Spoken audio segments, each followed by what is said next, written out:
Hello, my darlings. So I heard that the second graders were learning about the New Year's traditions in other countries. So I was trying to come up with something that would be kind of fun for New Year's. And New Year's is so different everywhere that I finally came across the thought of fortune cookies. We all want good fortune for the year 2021. So we're going to make a super easy, super quick little fortune cookie made out of paper. So here's some supplies you're going to need. You're probably going to need a pencil or a Sharpie or marker or crayon. Definitely some scissors. You're going to need a circle.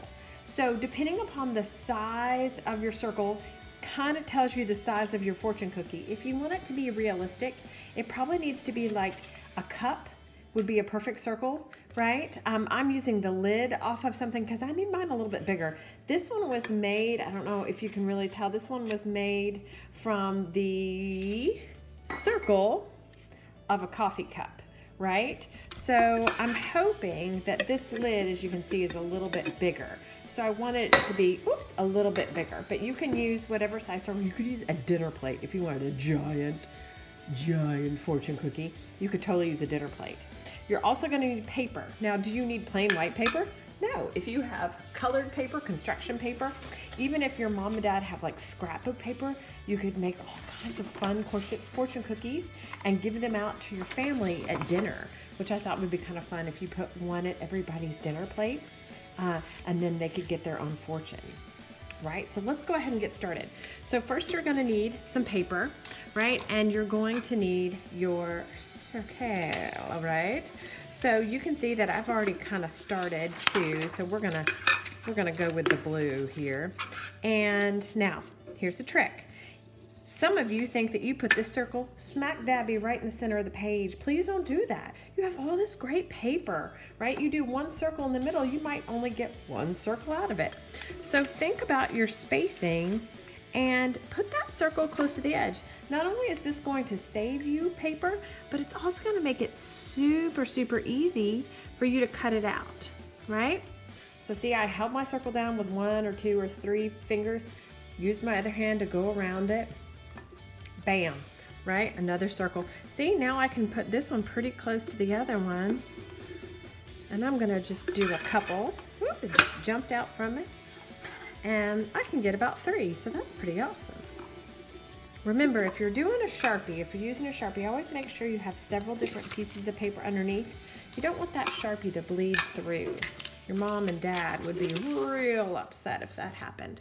So once you have your circles traced, we're gonna start to cut them out, all right? So go start cutting. You're going to cut these circles out. You want to try and stay on that line, because if you don't, it won't look like a circle. You can see I kind of mushy that one up. All right, so we have our circles cut out. So this is where it gets kind of hard, guys. Take your circle and you're going to, see how I folded it in half? I haven't smooshed it yet. I'm just gonna go pinch right in the middle, just like that. Okay, just in the middle. I haven't squished or crushed everything, just smushy in the middle. All right, now once we have it smushed in the middle, you're gonna set it aside. You can see how it has that nice little crease. I've taken some white paper and cut some strips, right? So this is where you could write your fortunes, right? Does it have to be a certain length? No. It might need to be skinny though, because it has to fit in this circle. So with that being said, now you're going to write your fortunes. Now I would highly recommend not using a Sharpie because Sharpies are fat and thick, right? So what kind of fortune would we want to write there? Maybe you will, what? Be happy. Maybe that's a good fortune, right? Or what's another good fortune? Let's do, you are going on a trip. Ooh. Ooh, that sounds exciting, right? So you come up with the fortunes that you think would be good for your family, right? We always want to give good fortunes. That's the whole point about the New Year's, is good fortune to all, right? So now once we have our little fortunes in there, we're going to lay it. See how my crease is this way? We're going to lay the fortune like this. This is where it might require a little bit of your mama's help, right? So then we're going to take this guy, and I'm going to go the other way. So whichever way this guy is going, I'm going to go the other way and kind of make a burrito. See how I've made this burrito, right? See, there's my burrito. My fortune's going to stay in there, right? I'm going to turn this burrito around, and then where that crease was, I'm going to try and see, and sometimes he folds in half perfectly. Sometimes he doesn't. You have to have patience. Right.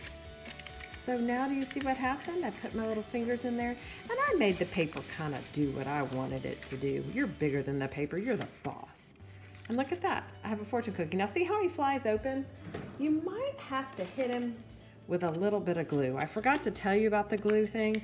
I would highly recommend the white glue, but we're going to try this stick glue. See how I put a little bit in there? I bet stick glue works. And you might have to pinch it for a smidgy poo. Okay, but see how your fortune's in there? Can you guys see that? Let's see if he's stuck. Oh, he stayed together, guys. So now I have one fortune cookie, right? So I'm gonna do it for you again to help you out. So remember, we take our circle and we just give a good creasy poo, right? Like that. Then you take your other fortune, set him across, right? And put him back in his sleeping bag in his burrito. See, he's in his burrito. And then we want to, oh, see how I already messed up? That's okay. We're gonna put those two ends together. I like to flip him over because he's not paying attention. And there is my fortune cookie. Now, if my directions aren't really good and you're having a hard time with this and you want to give up, you might even look it up on the internet. I bet there's somebody out there that is way better at describing this and helping you out. Way better than me. But see, there's another fortune cookie. And that one looks a little different, doesn't it? So now I have two fortune cookies. Let's try it without the fortune and see if maybe there's something I'm doing wrong, right? So I'm going to give it a little crease, right? We're going to pretend that I laid the fortune in it. See, there's my crease. I'm going to go the opposite way, right? And then I'm going to bend. That was way easier, guys. Oh my gosh, that was so much easier. Did you see what I did there? It's all about that crease, that bend. Let me show you what I did. All right, so there's our circle, right? Okay, and I'm gonna do this. Right? Then I'm gonna burrito them the opposite way and put my finger right on that crease right there. And he just folds right up like he should. Ah! Okay, so you might have to try it a couple times because I think that's probably my 1, 2, 3, 4, 5, 5th time. And I think I finally figured it out, right? You don't even have to hide the fortune in there. You could write a fortune, right? And just tuck it in there. See, look at that. It doesn't have to go all the, and you could cut it down. You could hide the fortune, or even like this. Check it out, you could do it like that, right? So then you sit them on your table at dinner and then say, all right, everybody open their fortune cookie, right? And they can open their fortune cookie and they have a happy Chinese New Year, right? So if you'd like to try this project, it's a little difficult, right? But it's kind of fun, kind of different. Look, I even got glue on my finger. Ooh, yucky. Well, have a good, happy New Year, and I hope to see you guys soon. Bye.